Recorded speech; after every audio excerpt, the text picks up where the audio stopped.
The following is a presentation of CUTV Sports and CUTV Sports 1.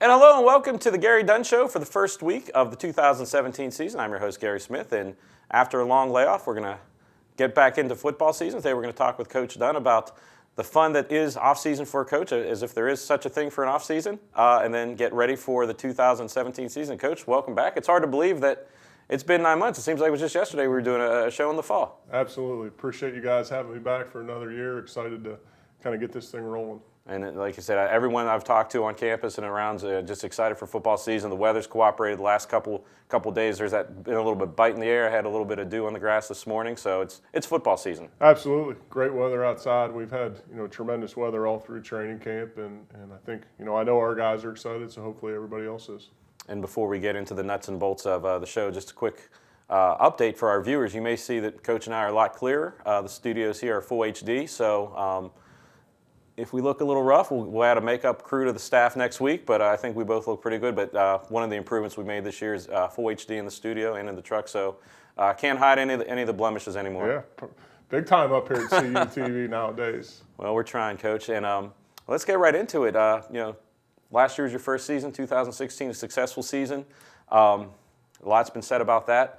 But it's been 9 months since you played, and let's just take the viewers through what an offseason is like. I'm sure some viewers think that once the coaching's done, you put the whistle away until July and August, but we all know that's not the case. So what's an offseason like heading into your first full offseason as head coach of the Vulcans? Yeah, there really is no offseason. Obviously, we had a tremendous year last year, played all the way into December, and which put us a little bit behind recruiting. So as soon as that game was over, our staff took the next Sunday off. And we were out on the road Monday recruiting, hosting official visits and hosting visits all throughout January. National Signing Day is the first Tuesday of February, so that we really didn't get a chance to breathe until after that. I feel like we got a tremendous recruiting class this year. It was really, when we had got in the year before, it was the day before signing date. So really excited about the class that we brought in. A lot of local kids, a lot of WPL football players, which I'm sure we'll talk about somewhere along the road, but really a great recruiting class for us. Once you're done with that in early February, you flip the script to spring ball. Went through and had 15 great practices in spring, and had an alumni event tied in there, a football alumni golf outing, which was the first time we did that, was a huge success. And then we're into May recruiting. So there's really no off season. We go from recruiting to spring ball back to May recruiting, starting to work on this year's class. And then when June comes around, we get a little bit of break. And very little bit of break, because June, I can attest, there was no Junior July this summer. It just kind of went speeding through. But just to backtrack a little bit, spring practice you touched on. How important is spring practice? Because I know we had an opportunity when you had the open practice for the students in the community just to see what was going on. But how important is it to get those practice days in the spring? Yeah, it's invaluable, because that's really the first time you get your 2017 team together. We had obviously graduated a lot of really good players, and when we get back out on the field, you kind of start identifying and building for the following year. So to have those 15 workouts and then with the spring game where we invite a lot of alumni back it's amazing to kind of start the gelling and the building process for next year's club.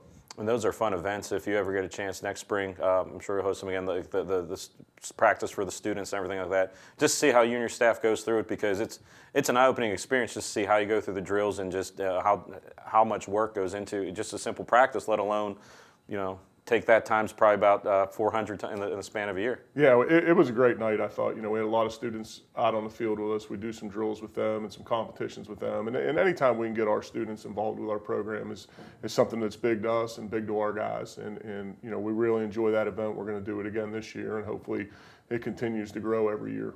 Okay. And after you said you had a little bit of a break in June, I can start focusing on the 2017 season. Just for the fans, when do the players come back on campus? When does practice start, and what's a typical preseason camp like for the Vulcans? Yeah, we came in Sunday, August 3rd, I believe was report date. So we've been here going on this, I guess, our fourth week here. check into one of the dorms, Building E, on campus altogether, and it's basically football 24/7. You know, we go from early in the morning till meetings late at night, and you know, really just building the team, and you know, whether it's meetings, workouts, practice, you know, walkthroughs, all those different things to prepare for this coming Thursday. And it's hard to believe that the season's here this Thursday, Coach touched on. We're going to talk more about the game Thursday, the opponent, and all that fun stuff that goes into it. But another interesting thing, I mean, we upgraded here in the studio, but you have a new playing surface up at the stadium. Looks beautiful. Yeah, it's been incredible. A huge difference for our guys to have the administration, you know, make a commitment and put that field in for our guys. And a lot of it was a safety factor, but you know, just very appreciative that we have it, and our guys absolutely love it. So it's you know, it's a great surface that's going to be used by more than football. Obviously, our marching band uses it, intramurals uses it. It's a multi-use facility, and for everybody in the whole campus-wide community to be able to enjoy that, it's going to be a good thing. And for people that don't really know, I mean, a lot of people think AstroTurf, or not even AstroTurf, turf, multi-purpose turf. What's it like? You know, that surface up there was probably about 12, 13 years old before it was replaced. What's the difference between a 12, 13-year-old surface to something brand new out of the box? Yeah, probably the biggest thing is just how soft it is. You know, after 12 or 13 years, it starts to lose its bounce and its rubber, and you're constantly trying to refill it, and it's a lot softer. The other thing is the seams. We had some spots where the seams were bad, and really it was a safety factor. And for us to have the new facility, it's perfect for us. And whoever made the decision for the Black Enzos, those just pop. I was up there a few weeks ago checking some things out with the radio station. I went up to the top of the stadium. It's a beautiful looking field, and you know, come out this Thursday night to Adamson Stadium to check it out, because I mean it's a first class facility for sure. We're extremely happy with it. And we're going to talk a little bit more about the game, but we're going to talk just one more thing. We're going to start a new thing on the show this year. We're going to ask our followers on Twitter. It was a good suggestion by one of our followers, so we're going to do a little bit of Twitter questions for Coach. This week we have one, and you touched upon it a little bit earlier about recruiting, and the question this week is, with so many area college teams in the area, Division II, Division III, FBS, FCS, what's it like recruiting to try and get the top talent to come to California? Yeah, it's very competitive. You know, I think the one thing easy for us to sell is we have a great institution and we have great people. So it's easy for us to go out and try and attract quality student athletes. But anything's competition. And if you're the only school recruiting a guy, then he might not be the right guy. You know, you've got to go out and compete, and whether it's with the local FCS schools or the other Division II schools, it's kind of a neat thing because we're all really recruiting the same students, and you know, hopefully they pick us for the right reasons. And I feel like this year's class, like I said earlier, was tremendous, but we competed for every one of those guys. You know, it's funny when you're talking to those prospects and they tell you what visits they're taking. It's always the same schools. You know, it's us, it's the other PSAC schools, it might be the FCS schools in the local area. It's very competitive, but at the end of the day, that means you're recruiting the right guys. Yeah, it's hard to believe that, you know, Pennsylvania is so saturated. Not even Pennsylvania, because West Virginia and Ohio and Maryland border. Because I have some friends in other parts of the country who talk about football, and you know, you draw a circle around a 50-mile radius around any of the schools in the PSAC. There's probably 6, maybe 5, 6 colleges that are in that area. Multiply that by the entire state.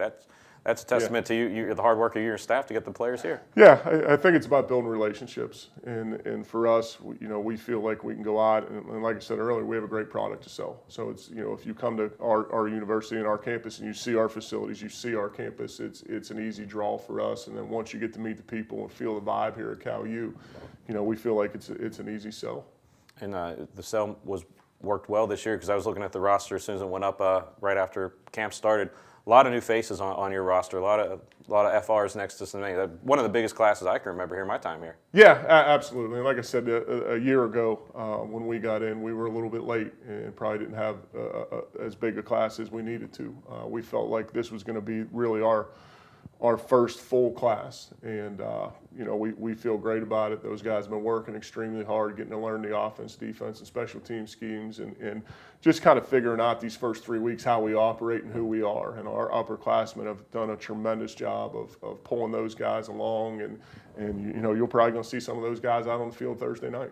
And now you said Thursday night, and we're already up to the point we're talking about players. Let's talk about the X's and O's of football, Coach. Great team coming back. As you mentioned, a lot of players, a lot of veteran leaders. Let's go squad to squad. Let's talk about your offense. A very explosive offense last year. What can we look for this year? Yeah, we're excited. You know, anytime you bring your starting quarterback back, Michael Carey had a tremendous year last year. Spent the entire summer here and working like he does. You know, he's back. We've got 3 of our top 4 receivers back: Luke Smorey, Tom Green, and Jordan Dandridge. You know, so we feel really good about our receiving core. We might have a little more depth than we did last year. So we're excited about those guys. Our tailbacks are back. You know, our top 3 tailbacks are back, and Nick Grissom, Jalen Bell, and Jimmy Wheeler. So we feel good about that. And you know, offensive line, we've got 3 returning starters. So, you know, we've got some work to do, but just feel good. And really, you can really see it is the second year in our program. Things have been a lot smoother. The offensive scheme is those guys know it better and can help the younger guys. The way we operate, the way we practice has been tremendous, just because we've been around each other for a year and a half now, and guys know the expectations. Well, it's got to be at this point, like you said, with veterans coming back and another year in the system, it's got to be more coaching now than teaching. I'm sure last year, a lot of explaining, getting everybody used to everybody. Now, you know, you can really fine-tune those weapons that you have. Yeah, I think at the beginning of the year last year, we were pretty basic, and now we're able to do more things because they know the schemes, they know, you know, the offense and the defense, and of course Coach Wilson does a great job with the special teams and getting the young guys involved in that. So we were able to expand a little bit. You know, as the season went on, we were able to do that as well. But really this year, the second time through what we call an install schedule, you know, really a 4th time through, because when you go from spring ball to last fall to spring ball to this fall, that's 4 times, and our guys kind of know the offense and defense inside and out now. And you mentioned the depth at wide receiver. Of course, everyone mentions Gary Brown graduating. I almost said retirement, graduating. But, you know, you look at the receiver, you said the depth. You have guys. It's not like it's 4 or 5 guys that names haven't been heard. These are players that contributed a lot last year and are great players. Yeah, absolutely. Obviously, losing Gary, you never want to lose a type of player like that. But we feel better about our depth. You know, we think defenses are going to have to defend all the eligible receivers. You know, and Luke Smorey had a great year last year, and Tom Green had a great year. We're really expecting big things from Jordan Dandridge this year. It's kind of taken that next step in his development, and he's had a great preseason camp. So, you know, yeah, we don't have Gary, but the other 3 guys are pretty good players. And then from there, you know, last year we pretty much played 4 or 5 receivers. We feel like we've got, you know, probably 7 or 8 guys that can play and contribute at a high level. So we're excited about those guys. And in the backfield running the ball, I mean, you mentioned 3 guys that could start at probably any school in the country right now. That's got to be a great luxury to have. Yeah, it is. And just the competition to practice is great. You know, they kind of lean on each other. They all bring a little something different to the table. Really a nice luxury to have for us. And Coach Chad Salisbury, our offensive coordinator, know that anybody we put out there, we're going to have a pretty good player. And of course, Coach, none of those players can do anything unless the offensive line does its job. And as a former man of the trenches, what do you look for the line? Line was a big bright spot last year, I thought. Oh, absolutely. You know, we're developing some guys up there, you know, but we have Taylor Nickerser back, who was a all-league academic All-American. He's kind of the glue that fits, that makes that unit work. Austin Jacobs at right guard has played a lot of college football, played a ton last year. Craig McCorkle, I believe, was a first-team All-League guy at tackle. The other 2 spots we're battling out in camp right now, and excited about the depth and development of some of those guys. But that's one area that you know, we've got to build a little more depth going into the season. And one last thing on the offense, of course, the man that runs the show, the quarterback, you know, like you said, second year as a starter, had a great season last year. What are your expectations for him this year? Yeah, just to do what he does. You know, Michael's a very, very intelligent football player. He kind of controls the entire offense and does really a great job of managing our guys and getting us in the right situation. So, you know, we just expect Mike to be who he is and, you know, continue to grow and develop. And really you can see a big leadership jump for him. He now understands that he's the older guy. He's the guy that has to lead that group. So excited to see Mike play this year. And, Coach, once your team puts up the points, it's up to the other side of the ball to maintain that lead. And at a very energetic and ball hawking and disruptive defense last year, of course, you know, that was last year. This is this year. What can we look for on the other side of the ball for the Vulcans? Yeah, really excited about our defense. I think they're probably a little ahead of the offense right now in training camp. You know, we've got a veteran group coming back on that side at every level, from defensive line to linebackers to secondary. So we're excited about what they're going to do. And it was great to see. You had a lot last year. I hate to keep harping last year. That's the only film we have right now until Thursday night about 10 o'clock. But one of the hallmarks of your defense last year was, putting pressure on the quarterback and getting the ball back. And not only that, defense was probably one of the high-scoring defenses in the year because they took a lot of scores back. Yeah, they did. And it all starts for us with our defensive line. We've got Justin Baker back at a defensive end that was a great player for us last year. He's a year stronger, in the defense, knowing it better. We're expecting big things from him. We also got Malik Akins back up front. It kind of starts with us with our D-line and Asante Patton, who played a lot of football for us last year. So those three guys, we're excited to, have that foundation of the defensive front. We're really excited about our front seven. Our two inside linebackers are back with Luke Rabchek and Devontae Suber. Cam Tarver's back at outside backer, and Corey Bopp is the other outside backer. So we feel really, really good about our front seven. In the secondary, we've got our top three corners back. You got Vondell Bell, who was an all-league guy last year, back. You got Aaron Brown and Brendan Edwards. That we feel like we've got three top corners. Excited about those guys. Safeties, I'm sure you're going to ask. We lost two guys that have been here for a long time, and Aaron Terry and Juwan Bowman. But we feel like we've had some guys in the program that have developed behind those guys, and we're excited to see them play Thursday night. Yeah, you took the question right out of my mouth because those are two guys in the back that, they've been here for years, been staples. But like you said, the guys you have behind them played a lot last year. And anymore, the way, college football is, you need a lot of defensive backs and rotate a lot of defensive backs to survive a year. Yeah, and we do a lot of different packages. We have a base package, we have a nickel package, we have a dime package, and we're very fortunate to have the type of experience that we have back there, especially after graduating two guys that have played, probably started for 4 years. Vince Alameni has had a great camp at the strong safety spot. Bryant Harper is manning the free safety spot. We got a transfer from Ball State University that's playing a ton at both of those spots. So we feel really good about our depth in the secondary and just excited for those guys to kind of get on the field and show it Thursday night. It's funny, we talk about how important the secondary is now, with all the spread offenses and the speed in the college game. But, just to backtrack a little bit, a lot of it goes back to line play, both sides of the ball. And that's, if you have the fundamentals, you're going to be successful. Yeah, it's been great to watch those guys compete in camp. When we go ones versus ones, for the last 2 weeks to see, Justin Baker and Cam Tarver going against Craig McCorkle and Malik Akins and Taylor Nickerser battling all day long. You talk about getting quality reps and kind of, sharpening each other. It's been fun to see those guys compete the last couple weeks. What's the old saying, iron sharpens iron, or Absolutely. something like that? That's the way to do it. It's been great battles throughout the whole training camp. And now switch gears to the third phase of the team, the special teams. Sometimes it's forgotten, but successful teams, need the successful special teams. And the kicking game, you have a luxury of having a really solid kicker that's made some big kicks for you, and Will Brazil coming back. Yeah, excited to have Will back. He, obviously made some big kicks last year. A veteran guy that's been there and done it.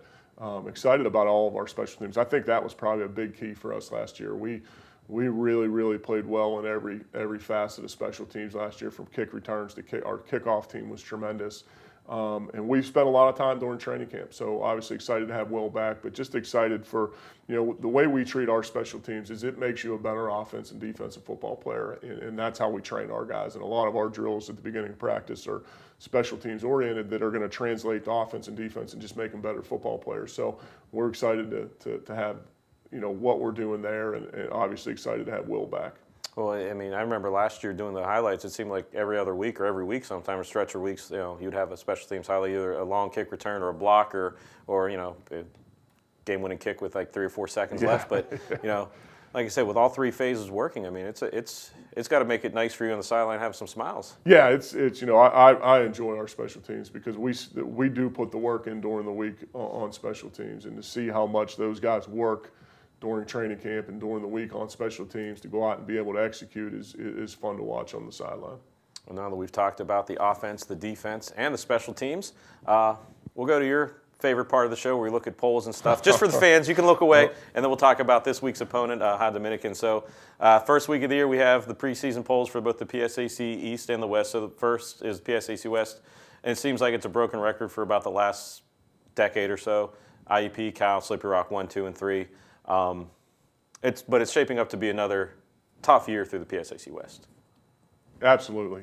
Every week's a battle in the PSAC West. anybody can beat anybody. There's a lot of really good football teams.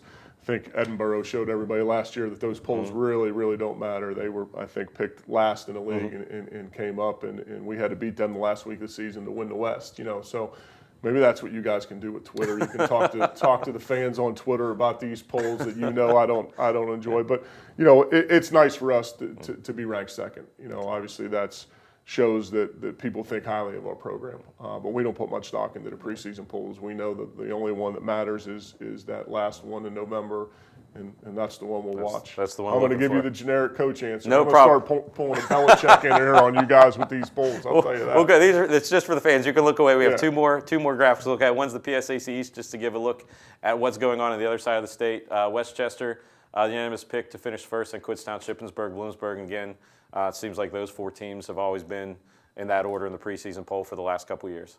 Yeah, just a good league. I mean, when you talk about every week, it's a battle. In week 2, we're going to have East versus West play, and that's always exciting to see kind of where it was. The West kind of took it last year, and it's exciting to see each week in the PSAC. But what a great conference that you build regional rivalries and so many schools in the state of Pennsylvania competing against each other, but also, like you said earlier, competing and recruiting. So it's a great league to be in, and exciting to kind of watch those things unfold.